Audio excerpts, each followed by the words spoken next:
This is scary stuff. And if I were a policymaker trying to figure out how to cobble together laws that protect LGBTs in one jurisdiction or another, I'd be saying, oh my God, this is floodgates. We're talking about huge masses of numbers who could eventually come here and demand to be protected. What do I do about that? It's a good question, right? It's good not being government because then I don't have to answer those questions.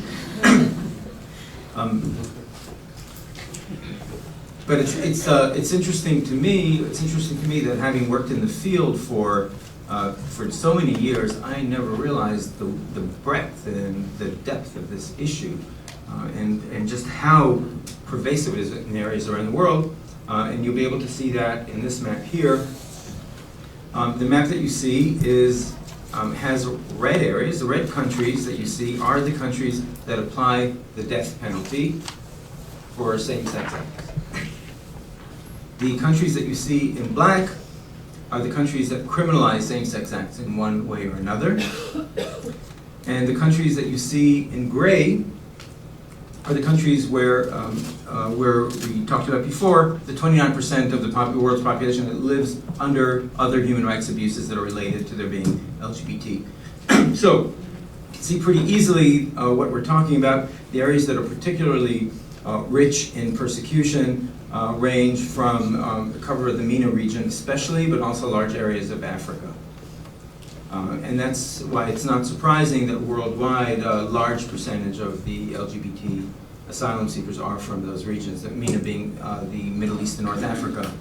And in Africa, as you can see, many of the countries of severe abuses. In the United States, the pattern is a little bit different, and Amelia will talk about that in a bit. It's because of our geographical proximity and the enterability of the United States to LGBTs from Latin America who are seeking asylum here.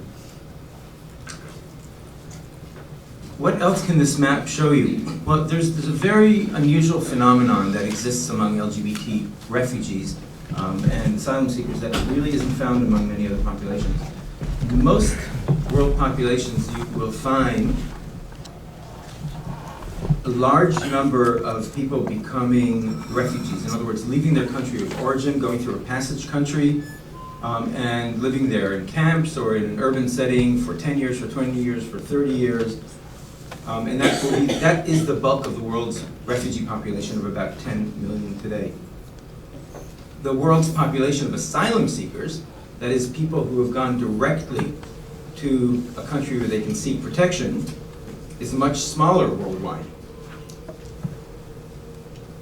In the LGBT context, that is absolutely reversed. And the vast majority of refugees that we see who are LGBT are in fact asylum seekers. So they're people who've managed to find their way into a country like the US, the UK, Australia, Canada, and ask for asylum there. And this map shows you exactly why that is. You can start to connect the dots. If you are from Egypt, okay, let's take a look at the map. Everybody know where Egypt is? It's on the tip of Africa, on the northeast tip of Africa, and you are being sought out by your brother for an honor killing because you've been found out to be lesbian. Where can you go? Where are you going to go? Are you going to go south to Sudan, where you'll get the death penalty? Are you going to go west to Libya? Are you going to go into the Sinai, where you'll probably be raped and killed before you make it across another border? You have nowhere to go. So what you're going to do is you're going to stay in your home country. If you're lucky and if you're able, you're going to stay in hiding. You're going to stay in the closet. You're going to be terrified. You're going to stay in the closet. And you'll wait for the day when you can make your escape. And you'll apply for a visa to either usually go to the UK or to the US or to another country, and that's going to be when you're going to come out. You know that you're not going to be able to survive in a country of passage, and so you're not going to take that risk. How do we know this is true? We work largely with Iranians. Turkey is our largest on-the-ground project right now. Iran is a country of 70 million people today. If you do your math and you take your conventional wisdom you'll figure out that, let's say, 3.5 million Iranians are LGBT. Iran is a very young country. It's a country with a lot of single males. They're not all gay, but many are, and they live under the threat of the death penalty. 4,000 Iranians have been executed since the revolution for same-sex relations. So it's not a joke being LGBT in Iran. Women are also subject to very severe penalties, including 100 lashes. So Iran is one of the countries that's very, very clear that it's darn dangerous. And we find that in Turkey, which is the country where the vast majority of Iranians pass through if they need to pass over land and they can't get into one of the Western countries, the client load is under 100. 100 out of 3.5 million. And if you speak to our clients in Turkey and you ask them about their what they were thinking before they left or why their friends didn't leave, they'll all tell you the same things. We know that things are horrible in Turkey. We're afraid to live in Turkey. We're afraid we won't be able to get past Turkey. We're afraid of being beaten up in Turkey, and that's exactly what happens. About half of our clients in Turkey report having been beaten up, many times by other refugee populations, usually by their own refugee populations. They have severe survivability problems.